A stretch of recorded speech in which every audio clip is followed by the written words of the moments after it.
Hello, assalamu alaikum, namaste, Sastri Akal. My name is Farheen Khan and you're watching the Azeeza show. We've had some really interesting stories over the last several shows. We've got a lot of our shows have been focused on women and their courage and their resilience and their strength. So today with me, I have Sara Khan, Samreen Sultana, and Sameera Tayabali. And we are so excited to have you all here. You've all come back from a trip very recently, and I wanted to, I remember before you even left, I was like, okay, when you come back, you need to tell us what that experience was like. So I'm going to jump right into it. Tell us, what was your trip and how did it go?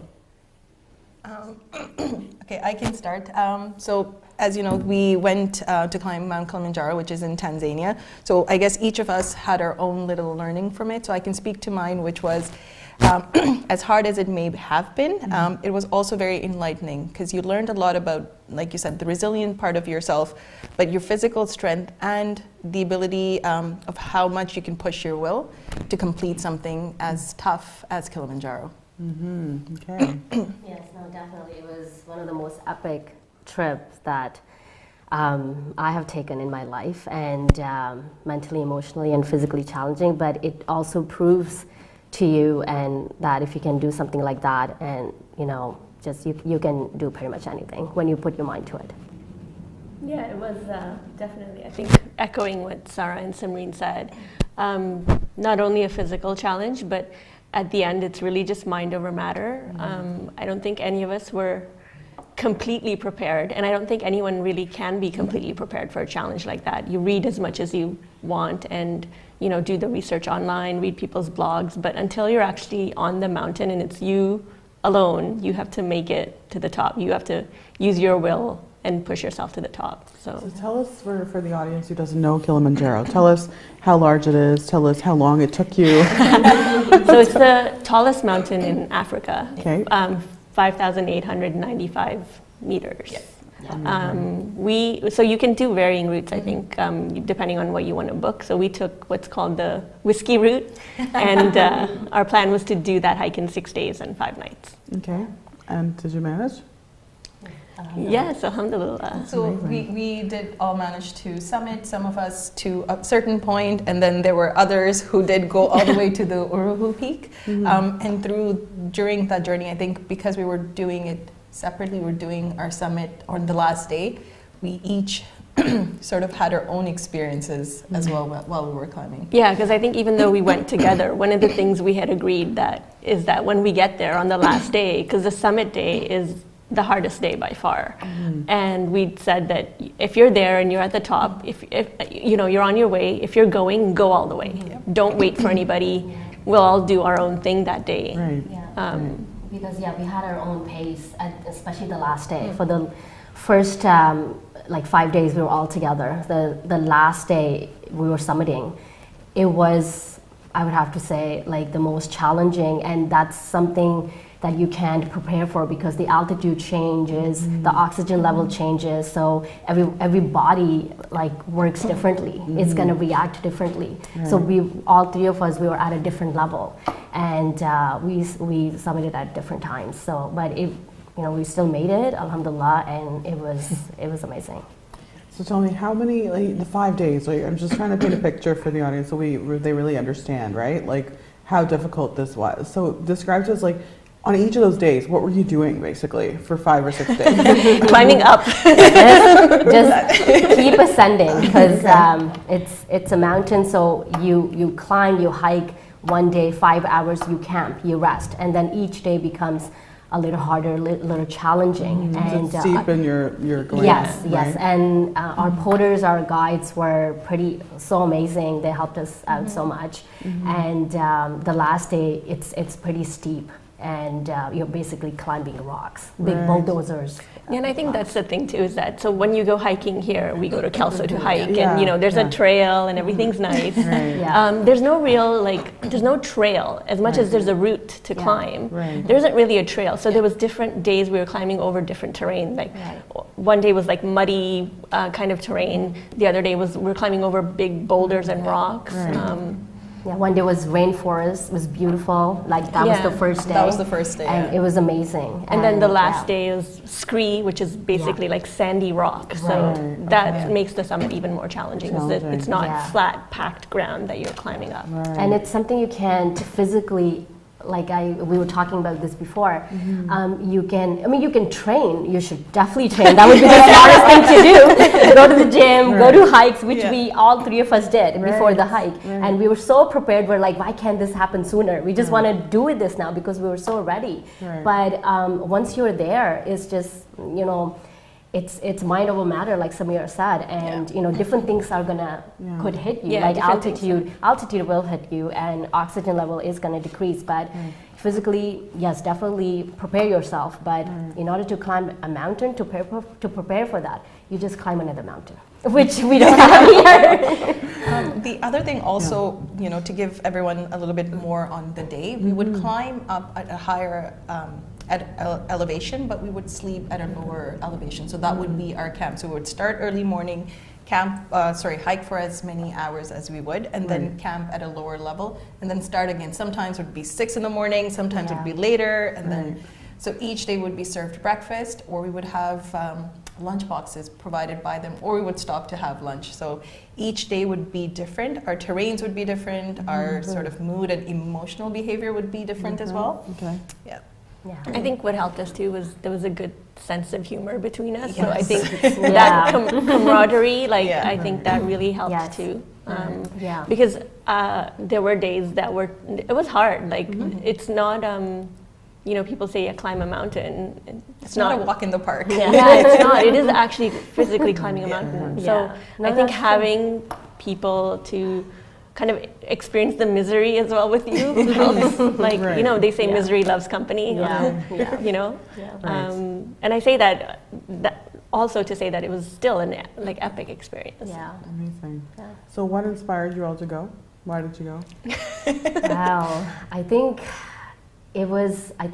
fate just, you know, I think, connected yeah, us, yeah. I would say. And I mean, it's something I know I always wanted to do. I wanted to do Mount Everest. And, you know, I met these fabulous ladies through fabulous Farheen. And we all basically had the same interest and ambition. So I think we decided, okay, you know what, Kilimanjaro came up and why not? Yes, let's do this. And the fact that we actually made a plan and did it, it That's actually remarkable. surprises a lot of people Yeah. when I talk to them. No, I know, and I mean, I know we even discussed like me coming along, right? Yeah. It just didn't happen. So you know, I'm really, really proud of all of you for going. Like, Thank you. Thanks. it's just so amazing. So why don't we kind of switch gears a bit? So you know, you talk about you getting into the getting to the summit, and that was a very difficult process, right, for each of you in their own way. So can you tell us what was it that kept you motivated in those moments when it was very difficult for you to keep going? I think for me, it just became becoming really present in the moment. I don't think there was a point where I got really sick with altitude from day 3. So I was barely eating anything, barely keeping any food down when I was eating anything. So I was physically exhausted. I was mentally like beaten because I felt like, oh my God, look at me. I thought I was fit and here I am. I'm like falling apart basically. Right. But then it became like a very kind of being present in the moment. Don't think about, oh, you have to do this big hike today. It was literally just, I'm going to put this boot on, and I would just put the boot on and then put the other boot on. And then just next step after next step. Don't think too far ahead. Be present in the moment. I think that really helped me to keep going. Okay. I sort of echo what Sameera said, and I remember a particular incident during the hike where I used to be very sort of eager to know what the terrain would look like, how many hours do we still have to go, and I would constantly ask. I was that little annoying kid, it's like, are we there yet? Are we there yet? I remember one of the guides sitting me down saying, live in today because that's all you can control. The next few hours, you don't have any control in. So live the best you can right now and just focus on now, because 2 seconds later, it's gone. It's gone. So I think for me also, it was just knowing that, first of all, I have to do it. I can't be that person that goes back and says, no, I didn't do this. And then, of course, your own personal experiences sort of push you to keep going and meet that mark. And then living in today. And there were, as Sameera said earlier, like there are moments where you sort of feel emotionally or even physically, but your companionship is what motivates you as well. So there are moments where you're just completely like, no, I can't do this, but then you have friends who are pushing you. So that, at least for me, worked. Cool. Yeah, I think that was the thing where we would keep asking, so how many more hours? And the whole point was the hike's going to take as long as it's going to take. It doesn't matter if they tell you, oh, it's a 4-hour hike. Well, you know, it takes as long as it takes. So you just have to like live the moment. Yeah. No, I remember. I mean, I agree with both of them, and I know for me, like, I would not look up as when it was so steep, because I didn't want to get demotivated. So I just looked at my feet, and I just looked at like few steps in front of me, because that I only needed that to go forward. And same thing in life, you know, sometimes we just look at what's going to happen after 5 years or 10 years. Like, you know, Sameera and Sara said, live in the moment, live into today, don't worry about tomorrow, and don't worry about what's coming next. Just as long as you can take those steps in front of you right now, you'll get there. Okay, so what type of preparation did you guys do before you left? What was that like? We did some hiking. We did a lot of hiking outside, which I would recommend if you're planning on doing this. Hike with a backpack, a heavy backpack. Okay. That I think was the one thing I was lacking. I didn't do very many hikes with a backpack that was heavy, because you have to carry your daily pack. Right. The other thing, I did a lot of spinning. Stairmaster at the gym. That's the best one, I think, because that will replicate what it feels like on the hike the most. And yoga, so just kind of a bunch of cross training over 4 or 5 months. We try to keep it consistent. It's difficult to keep yourself motivated, but then I printed out the hike, you know, the duration and distances, and I kind of had that stuck to remind me of what was coming. What was coming? Yeah, Okay, it keeps you going. Awesome. So, I guess one of the things I want to ask is, like, you know, if somebody was to think about this, what would be some advice for them? Why don't we take a quick break, and then we'll be back in a minute. We'll be back. Thank you.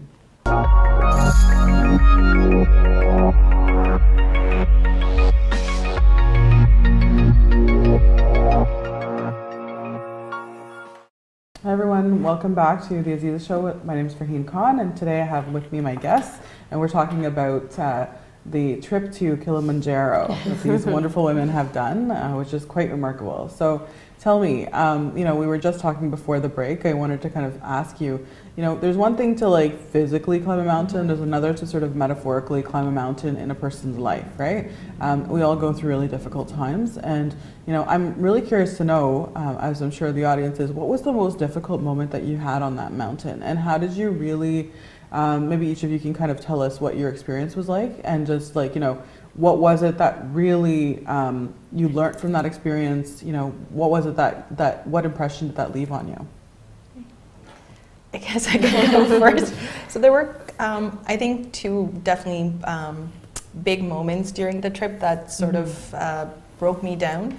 One was the very last day and the day of the summit. And the day of the summit, because you're physically exhausted, but you're also trying to push yourself to constantly just go up. And at one point I had just given up and I was ready to turn back down. It was my guide who said, no, you know, you're here.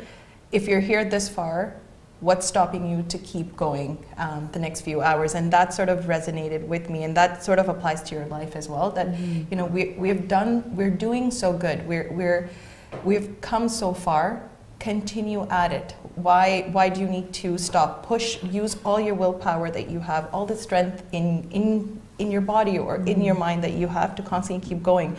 Because when you get to that point, when you reach your destination, that's when you realize, you know what, I thought I wasn't capable of doing this, but I am. Like, you surprise yourself, and you have this utmost respect about yourself, that, you know what, this is what I did, nobody else but me. So I guess that's sort of my view on it. Okay, well.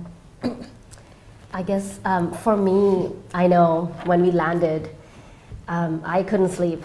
The first night, I just couldn't sleep all night, and the next day we had to hike. And I was like, how am I going to do it? I was just anxious. You know, maybe it was excitement and I was anxious, I was nervous, I'm not sure, but I got up and I'm like, you know what, I'm here, I'm going to do this. And yeah, I hiked, and the fact that we were in a rainforest, we were in a different country. I was with like, you know, amazing people, and I had the support, so you know that kept me going. And but I remember there were times where it just got really hard. Like insomnia hit me pretty bad during this trip, and other things like physically, like I was okay for the most part until the summit day when the oxygen level decreased. And there were times I was just like, okay, it's too hard. But like I told myself, you know, even in general in life, like, you know, we all go through things, and we you know, manage it, and we have the support, and we don't give up. So no, I'm not gonna give up. I'm gonna keep going. And trust me, and anyone who's done this is, you know, that just motivation, that courage that kept me going. And you know, the guides were amazing. They kept motivating me too. And when I reached that summit on top of Kilimanjaro, it was beautiful, and it was worth it. And you know, it's hard work, but I didn't give up. And even in life, like things get hard, you want to break down, and you're gonna fall on the ground many times, because I did. But I picked myself up and I kept going. And so the biggest thing I take away from this is that, you know, in life we keep going. There's, you know, sometimes there are no breaks, and you just want to keep going and don't give up. And at the end, it's gonna be worth it. And you just don't conquer a mountain, you conquer yourself at the end. And when you're at the top, because you're basically, you feel like you're on the top of the world and you can do anything. And that's what I feel like. I came back, and I feel like in life I can do anything I put my mind to. I have so much courage, and this amazing high that I feel it's beautiful. I don't know how to explain it. It's just amazing. And yeah, just don't give up. Keep going, because you know what? You'll reach your destination. You'll reach your goal, and you'll feel amazing. Yes. Wow, that's great. Thank you. Yeah, I think I'd echo. I mean, the most difficult thing for me was when the altitude sickness started to hit me, and I think it hit me the worst out of the three of us. Like I mentioned earlier, after day 3, when we hit our first highest point, which is 4,600 meters, I was miserable. I really was just like, I want to quit. I don't need to climb a mountain. It's fine. I came this far. You know, I didn't make it. Big deal. And then it just kind of was like, okay, well, you came this far. You can't quit. Like, you've started something. You have to finish. You have to just keep going.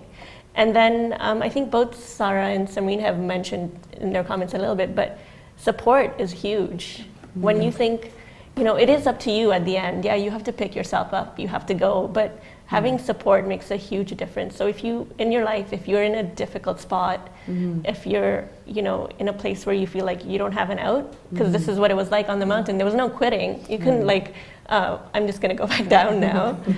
That really wasn't an option. If you can find the support of people, they'll lift you up. They'll help you carry yourself forward, and that makes a big difference. So here's a question that comes to mind. What's next for all of you? Wow. Everybody keeps asking We were discussing that. Yeah. Mount Everest, right? That's what we're doing. I think it was funny though, because Samreen mentioned that Everest was on her list, and I remember like a really funny memory when we had got back to the hotel after the hike. My first question to Samreen was, okay, so Everest next? And she's like, no, I think I've had it with mountains For now. For now, and then we said, okay, you know what, right now don't talk to me about anything, because, you know, it was amazing, it was challenging, and I think I just want to take a break. And it's funny, I was telling the ladies, I don't want to go back to the gym anytime soon, because it just reminds me, the Stairmaster, like I'm still climbing the mountain, so I'm starting like slowly but surely, starting with yoga. So just kind of easing my way into it. But I think we were talking about... We were just talking about Everest. Yeah, we were talking about Mount Everest. Because just the base camp. Base camp, yes. Yeah. Just the base camp, because it's funny, I don't know what it is. Maybe it's a sign. I keep getting emails Really? on like different companies about Mount Everest, and I'm like, is this a sign? No, it's just you were clicking on stuff, so they're following you. Right? Yeah, they're following me. So. We're going to take it as a sign. Yeah, we'll take it as a sign, but I think that would be amazing. Yeah. Wow. So what advice would you have for anybody who's looking to actually do this Kilimanjaro hike or any other mountain? I would say, research the routes. Pick a route that works for you, because there are options to take longer routes. Right. train, train with the backpack, train as much as you can, walk a lot, hike a lot, and go with people that are gonna have your back on that mountain. Yeah, because seriously, like, we had met maybe a year ago before we went on to this trip, and you know I can speak for myself that I know Sara and Sameera, but not to that level, like you know, the level that I have, the friendships that I've had like for 10 years. So really didn't know how it's gonna turn out. You know, you travel with women, when women, it could be amazing, it could be a lot of drama, you don't know, but seriously, it just, I had no expectations. I'm just like, I'm just gonna climb that mountain, and it's amazing. Like, I'm going with people who I know, so that support is there. But seriously, we had each other's backs. We were there for each other, and it's like a sisterhood, right? It was. We were like, we're sisters, and you know, and we were just there for each other, and it just showed so much that, you know, it just made our bond and friendship stronger, I feel. So that was amazing. But definitely, anyone who wants to do it, definitely do it. Prepare yourself. Drink lots of water. Water is medicine, as we definitely like got to find out, and train and have the budget for this, because it's not a cheap trip, and go with the flow. Go with the flow, definitely. Pole pole, as they say Pole, in Africa. slowly. Yes. Slowly. Okay. Yeah. Any last minute like thoughts or messages for anybody who's interested in doing this? Anything else you want to talk about the mountain that we haven't talked about? I think one thing I would add is, for anyone who's looking to do something like this, be it Kilimanjaro or any other mountain, go in with a positive outlook. You could read, you know, blogs or videos or watch all of that. It might be a little scary, but don't let that get to you, because that's their experience. You will live your own experience and create your own experience. So go in with a positive outlook. You know, as the ladies said, train, all of that, and rent a porta potty, because that would be helpful. That's right, the one luxury on the one luxury. Okay. But it's very important to go in with also that mindset that I'm doing this to either learn something about myself, and also metaphorically sort of break down a challenge that I'm facing in my life right now, because that was one of the things that I did, and I sort of came out of it a little bit of a winner. So I would say definitely a positive outlook would help. And you have a blog that you started, Sara? Can you tell us about that? It has been something that I wanted to do for a very long time. And that's another thing, like after Kilimanjaro, at Samreen and Sameera said, you feel you're on such a high that you're like, oh, something that you didn't or couldn't do before. You're like, yeah, I climbed a mountain, I could do this. So I started writing about my experiences. Just a start. It's called khanpeditions.wordpress.com. So it's talking about my story, basically on how I did Kilimanjaro, and has beautiful pictures from Sameera's Instagram, and you know, her beautiful photography is there as well. Okay, awesome. Amazing. So, I just, you know, I think that this has been like, I'm so grateful that both, like, all of you came into the show. I mean, I think that, you know, for a lot of our viewers, you know, we've talked to a lot of women who have climbed their own, you know, metaphorical mountain, so to speak, and have come out, you know, on the other side. But to actually do a physical mountain, you know, and to actually really push yourself to that point. I mean, I can't even imagine. I think when I was in Vancouver, I did Grouse Mountain, which is like maybe a quarter of the height of Kilimanjaro, and that took me several hours. And I remember, you know, going up like maybe a third of it and being like, I think I'm done. I don't know. That was us every day. Day one, day two. Just keep take one step at a time. Eventually I'll get there. I'm not going to think about how much further I need to go. Exactly. And I did it on my own. So I remember, like, you know, that was really difficult, because then it's like you're alone, right? Like, how do you keep yourself motivated? But thankfully it wasn't an issue of altitude sickness and stuff like that. So the fact that, you know, you came as sisters, as friends that, you know, supported each other, that is in and of itself is quite huge as well. It's very inspiring and very remarkable. You know, as women, we want to, you know, support one another and stick together, and you know, not just inspire each other, but really push ourselves, right, to achieve great heights. So this has been really, really exciting. Thank you all for being on the show. Thank you for having us. And hopefully we'll, you know, see you all again after you do Mount Everest. Inshallah. You guys can tell us how that was. Sounds great, thanks. All right, so thanks so much everyone for being here today. As you heard, we have quite an amazing group of women here who've done some really inspiring work, I would say, and just have inspired us by climbing this significant mountain. So whether you're climbing a mountain physically or metaphorically, this is something that is possible for all of us. We just have to try. Thanks so much. See you next week.